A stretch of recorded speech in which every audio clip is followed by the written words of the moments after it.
Hello everyone. I'd like to explain you this SWOT. I posted an Excel file, and SWOT is an excellent tool because it helps to create organizational knowledge, number one, and second, it helps really to develop strategies, very detailed strategies, practically involving all the best set of theories that we have available today. Regarding the first part, remember that I mentioned Jill Ringland, that he wrote a book that's called Scenario Analysis, that it proposes like different methodologies so the entire organization can create organizational knowledge. In other words, I use it in my professional career many years ago. We involve the key people of the organization, the people that are in contact with the customers, that have to develop strategies, that know all the different technological aspects, etc. So we can all together create strategies to develop what are the strategies of the organization. Jill Ringland proposes different methodologies. For example, he proposes mapping. Mapping, just to give an example, you invite all the senior members of your organization, the people that are really in contact with the reality, and you can use like a board or a wall or whatever, using post-its. You start brainstorming. You invite everyone. You can use different techniques like the Delphi Oracle, asking questions, whatever, surveys. You can use databases. You can use business intelligence, everything that is the information of the organization. And so you post on the wall with post-its all the different events, future events, factors, actors, anything from the technology, information about what happens with the customers, about the future, about the new economy, etc., etc. Every sort of information that you may know about the present or the future, but this is about the future. And then you start connecting them logically, and so you can start creating a future, an understanding of the future. And based on this, you build your strategy. This is very much, you see, a technology in order to create organizational knowledge. One of the tools that Ringland proposes is precisely matrix. So I want to show you how a matrix, that what you have now in front of you, this Excel file, can help you to create this organizational knowledge. The second thing about the SWOT is that the SWOT is that matrix, that helps to consolidate and create organizational knowledge, but it is very powerful because it really helps to focus on the three main strategies that we have been discussing practically every week. That is, in order to create economic value, you have like three main strategies. The first one is competitive strategies. Okay, the strengths and weaknesses are precisely focused on the competitive strategies. Specifically, the strengths and weaknesses are equivalent to what Michael Porter calls competitive advantages. But the neat thing is that what Porter did was an excellent way to really drill down into all the details of what is exactly a competitive advantage. And now we are going to incorporate to that the concept of resources that was absent in Porter's universe of ideas, and the SWOT is central. The concept of resources is central. So if you look at the screen, you see the strengths and weaknesses matrix, and based on this you can create the strengths and weaknesses graph. I will show you both, so you understand what is the use of this. The first thing that you see at the top is that you have the view of the customers. Remember that I mentioned last class that one of the core of the core competencies or competitive advantages or strengths and weaknesses is that you have to consider what the customers are looking for, what are the attributes that the customers expect from the company. In this example, this is a university, and I put just a couple of attributes that the customers, yourselves, the students, come to the universities expecting to get the knowledge, to get reputation, prestige, to put in their CVs in order to get a better job, networking, find interesting people, make friends, make potential partners, business partners, or whatever. Expect to get some technology, some new access to new knowledge, databases, whatever. This is part of the attributes that the customers require. But something important is that you have to also assess the weight. In the real world, the way to do it is by market research. So you go to the customers and you can spend years trying to find out exactly what the customers are looking for. So you see it's very much a marketing view. So what are the customers looking for? Here I put just by myself that you students come to the university 40% for knowledge, 30% for reputation, networking, or 10% for technology, but you can change it, and each time you do a new market research, you can change it. So the size of the customers is very important, which is something that most of the people that develop the strengths and weaknesses, they just forget. They don't even consider the size of the customers. And this is the driver of everything else. So the most important thing is what the customers are looking for. The second dimension of this SWOT is the size of the competition. So you need to consider everything that the different competitors are doing. This is the value chain. Remember that Michael Porter talks about the value chain. So, and when you say value, means the values that the customers are looking for. So there is a direct connection between the attributes that the customer expect and the values that the different competitors are developing in order to satisfy the customer needs or create new customer needs or whatever. So here you have, I put 4 universities. Herbert, supposed to be the best. Good Deal, supposed to be less, if you want, lower quality but better price than Herbert. Then you have Middle Country, and then you have, here is a low university, so I forgot to put the name. Okay, here you have. So the lowest university, and each one of these universities you have to specify, and this is that's why you need to have all this organizational knowledge, databases, market research, whatever, business intelligence, in order to put here real information. I know that in this exercise in the university that you have to do now, you don't have such a good quality information, but in the real world, companies do. So this SWOT can be several dozens of pages of information. But the key is that you have to put here what are the actions or resources, or actions and resources, that the company is developing in order to satisfy the customers. So you see that this is essential, because this is the backbone of the core competencies or the competitive advantages, strengths and weaknesses. So the divide is resources. So here you have resources. Resources drive strengths. The lack of resources, that mean actions without any unique resource, do not produce strengths. They lead to weaknesses, because the competition can do better. So the way to do it is ask the customers in this market research, conceptual market research, or practical if you have the possibility, is ask the customers, okay, how do you perceive this specific value that Herbert University is delivering to you? So the library, or the fact of having an accreditation, or whatever. And in this case, the customers, the students, said this is the best university. 10 is the best perceived value that we can receive from this university.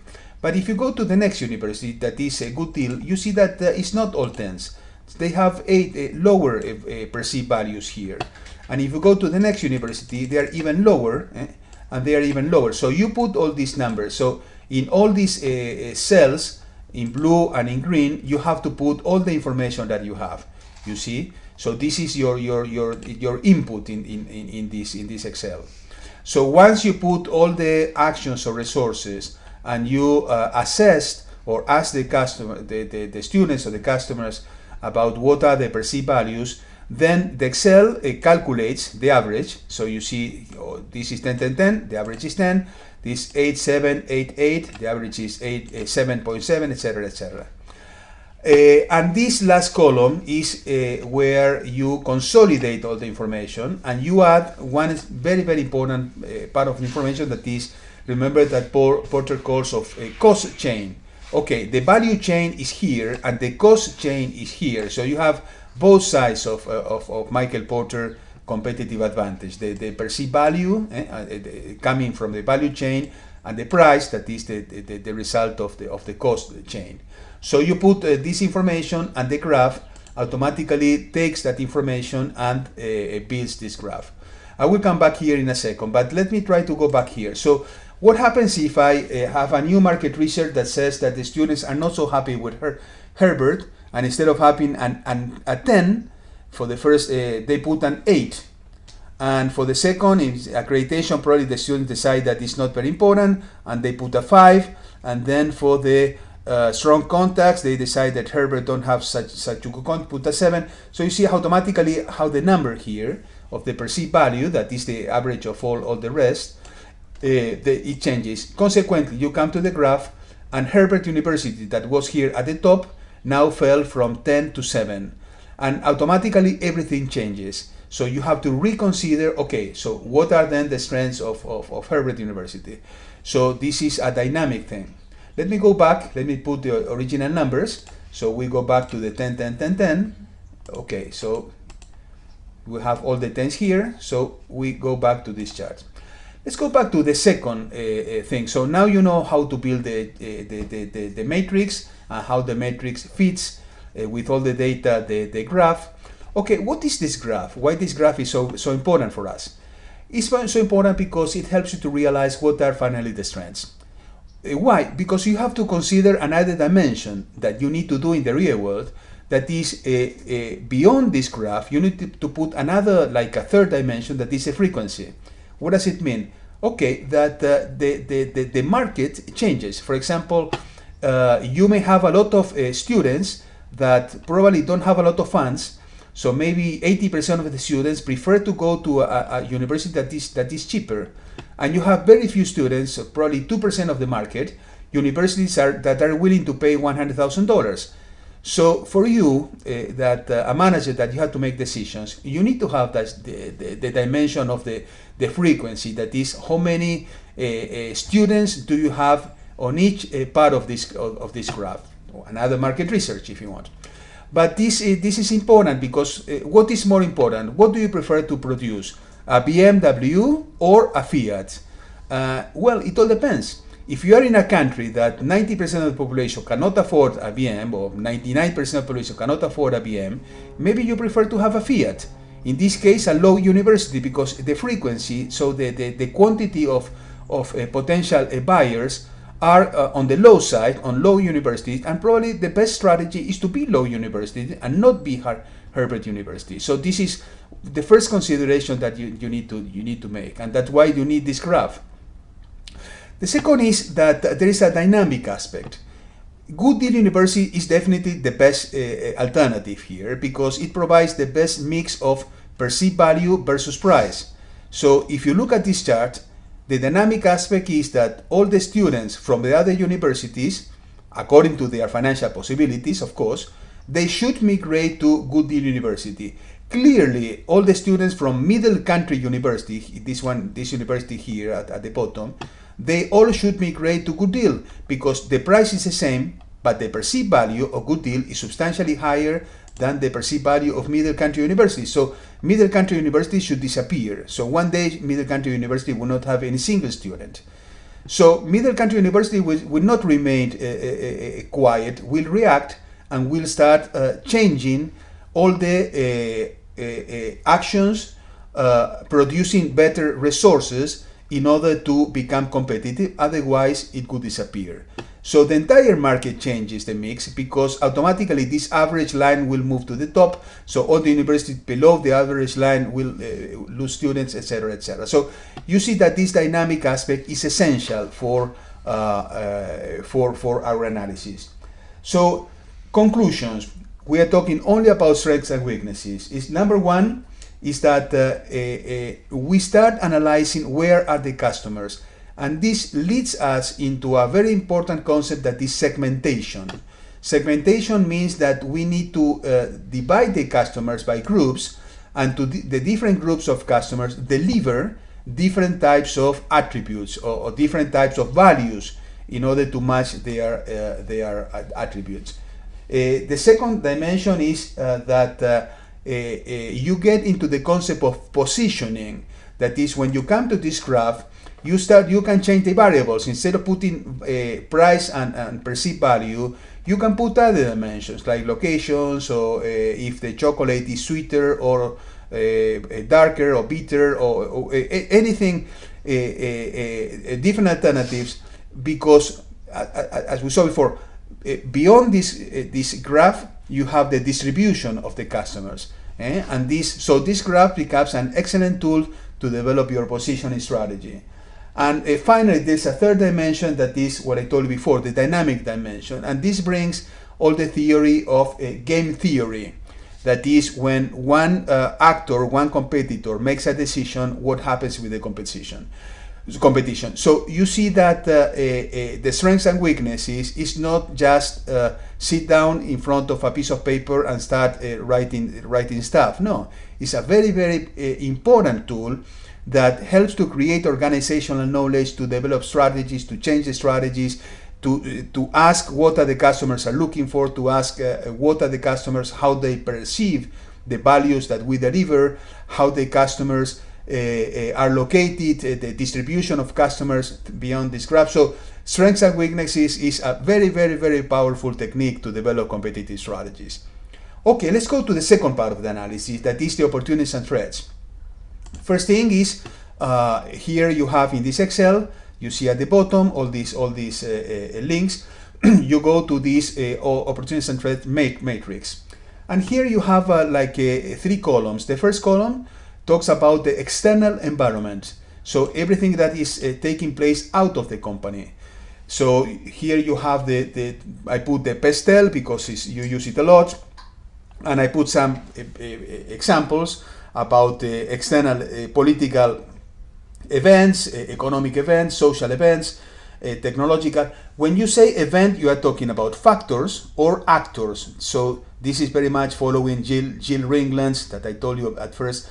So there is a variety of things that you have to consider, but they are all external to the company. What happens with the competitors, they are also part of the events. What happens with the customers, how they change their demand, so etc., etc. So the first column is the external events. The second column is the opportunities, the business opportunities or threats that you as a company, you can identify. So if there is a regulation, okay, you can get into new markets, into new customers. If there is changes in the economic situation, you can get into. So all the external events trigger business opportunities for you. And this is very interesting because when you talk about these business opportunities, look at the list here. New clients, new products, new technologies, new resources, new locations, new businesses. So it's innovation. So the paper that I mentioned you before, this paper from McKinsey about the 7 staircases to growth, is very much here. And remember what the paper said? That you need resources in order to develop innovation, new customers, new products, etc., etc. So from this first column to the second column, the secret is your resources, the resources that McKinsey recommends. And the possibilities to develop business opportunities is tremendous based on the resources. And something that is very typical, when people do the opportunities and threats, they say, okay, the economic situation is bad, and this is considered a threat. And this is a big mistake. If the economic situation is bad, it can be a threat for some people, for some companies, but can be excellent for others. Imagine that you are a law firm that you are specialized in foreclosures. The year 2008, when the entire financial market was upside down and millions of people were losing their houses and there were millions of foreclosures, was a golden time for the lawyers specialized in foreclosures. Imagine that you're a company specialized in information technology for to reduce your cost, operating cost. Okay, if you have a recession, that is a bad event, a bad economic event, this can be a golden time for you because you can make a lot of new clients based on your ability to reduce costs. So it's not true that a negative external event is a threat for the company. It depends on your resources. That's why this paper from McKinsey is so enlightening, because you start looking in detail, okay, what do we mean by resources? And based on this, you can identify these opportunities and threats.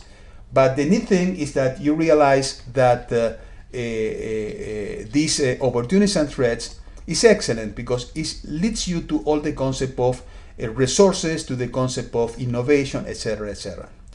The last two columns, once again, remember that everything that is in blue and green is where you put the information, is the probability of occurrence. And this is very important because we are talking about the future. So we cannot start daydreaming that. So we have to put what are the possibilities that this opportunity may become true. And finally, what is the impact? Here the impact is just a number, but in the real world you can put something more specific, like you can put dollars or investment or cost or revenues or whatever. So based on this information, you populate this graph here. And this graph is very powerful because here I put any number, but in the real world, when you put the real numbers, many times you find out that you have tons of opportunities, consequently you can grow, or tons of threats, consequently you can lower the level of sales or lower your profits or whatever. So consequently, all this exercise that it started like an organizational knowledge creation exercise, it ended up exactly in what you expected to end up to end. That is the identification as organization. You can identify, looking at the future, whether the company can grow or cannot grow. So, but there is a final dimension in the OTs, in the opportunity threats, that is the learning process. This is dynamic, as the same as the strengths and weaknesses, because whatever you do, you impact on the environment, and the environment changes, but also you learn. So one of the wisdom of this paper from McKinsey is that you need to accept that the opportunities and threats are risky. So whenever you launch a new a product or technology or whatever, there are some chances of failure, and consequently you have to go slowly, as McKinsey recommends. So start with a minor investment, see what happens. If that works, then make a pilot plan. If it's worked, make a plan that covers one city. If it works, make a plan that covers one state, and then go to all over the country, and then all over the world, slowly. Why? Because there is a learning dimension. Something that is very, very interesting is that this dimension, this concept of learning process, that is a key resource. So you are accepting a dynamic aspect, is that you may start slowly, and slowly you can identify business opportunities that at first have a very minor impact, and one day they become very, very important. The dynamic aspect is very important.